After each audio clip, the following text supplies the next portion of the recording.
C'est tout chaud live from le Grand Rex à Paris qui From le quartier général de la résistance française face à Skynet, colonel. Ah si tu veux, un quartier général qui accueillait l'avant-première européenne de Terminator Renaissance. Plein de fans évidemment et surtout l'équipe du film en partance pour le Japon après être passé par les US et par la France donc.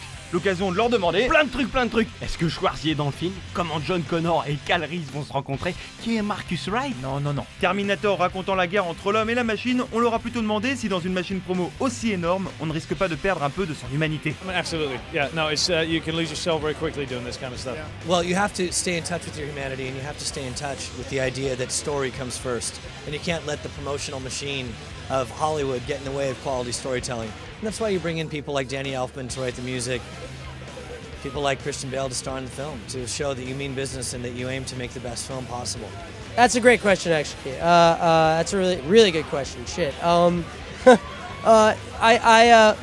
There's always definitely that chance of people sort of letting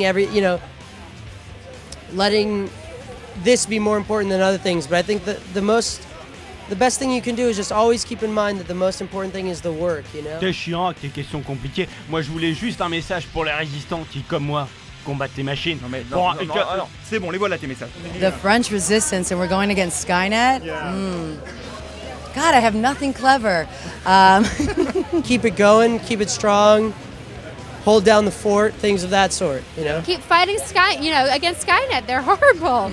They're terrible. Take down the machine. Leave your jewels behind. You're gonna get dirtied up.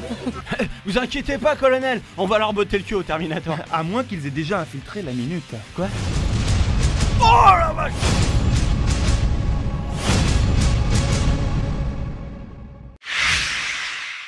Après Pixar qui a dévoilé son dernier bébé sur la croisette, c'est au tour de DreamWorks de sortir l'artillerie lourde en annonçant son line-up jusqu'en 2012. Alors toi t'annonces tes projets, moi je les note. On aura droit à un 4e épisode de Shrek prévu pour 2010, un spin-off sur le chapeauté, la suite de Kung Fu Panda intitulée Kung Fu Panda The Kaboom of Doom prévu pour 2011, le retour du gang de Madagascar pour un 3e volet, après l'Afrique ils seront en Europe et ce sera pour 2012. Mollo, j'ai même pas le temps de noter. Bah dépêche, on n'a pas que ça à faire. Le studio a également dévoilé des projets originaux comme How to Train Your Dragon. Et ça devrait peut-être ressembler à ça. Et puis on aura aussi une histoire de super vilain déprimé après la mort de son rival avec Ubermind. Stop.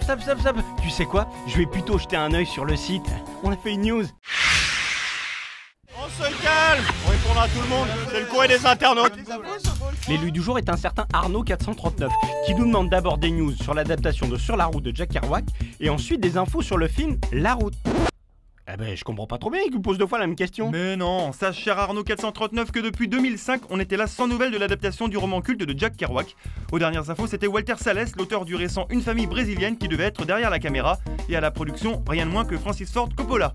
Sinon, du côté de l'adaptation du chef-d'œuvre de Cormac McCarthy, on n'a toujours pas de date de sortie en France. Ah merde. Mais, on a les premières images du film et c'est cadeau. Officials have declared a state of emergency. What's happening? Cannot be contained. Advise of a sudden drop in temperature. What you see is happening now.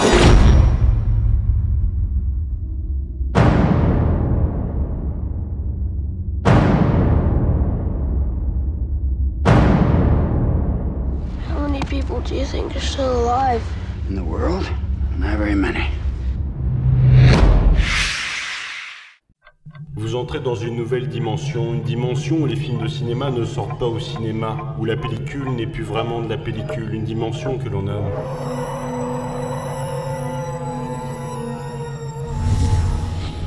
Alors cette semaine, on a tiré au sort Paul Blart Mall Cop, enfin plutôt Paul Blart Super Vigile chez nous. Bon, on triche un peu hein, parce que les DVD et Blu-ray ne sortent que le 22 juillet. Un film sur un vigile.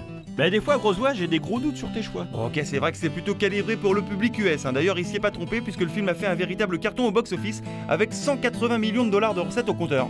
Ouais, si tu veux. Ouais, bon, attends, c'est Kevin James, hein, le sidekick d'Adam Sandler dans Quand Chuck rencontre Larry. Ah ouais? Ah ouais, en fait, non, je suis pas convaincu. Hein. Peut-être que s'il te parle lui-même du film, t'auras envie de le voir. You know, we just wanted to make it like an action, like a Bruce Willis movie without Bruce Willis this time. We couldn't get Bruce Willis, otherwise it would just be another Die Hard movie. But no, we made it Paul Blart Mall Cop in a mall, and it's a crazy, crazy physicality. Bon alors pour le rap, j'ai pensé à toi un petit bois, parce qu'il faut que tu tiennes 3 jours vu que lundi c'est férié. Oh, c'est gentil ça. Et donc je t'ai dégoté la bande-annonce de Lesbian Vampire Killers, un truc complètement barré à base de filles super sexy, du trash, du vampire. Oh, tu sais parler à mon petit cœur, ça c'est du petit voix approuve d'un direct.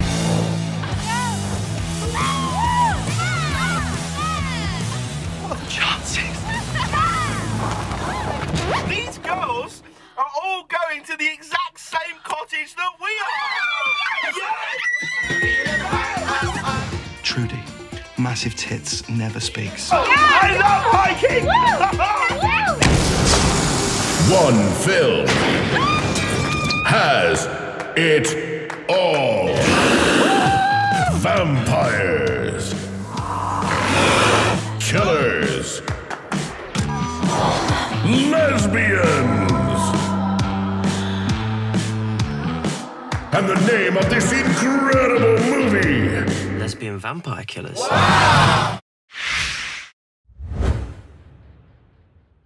I like it.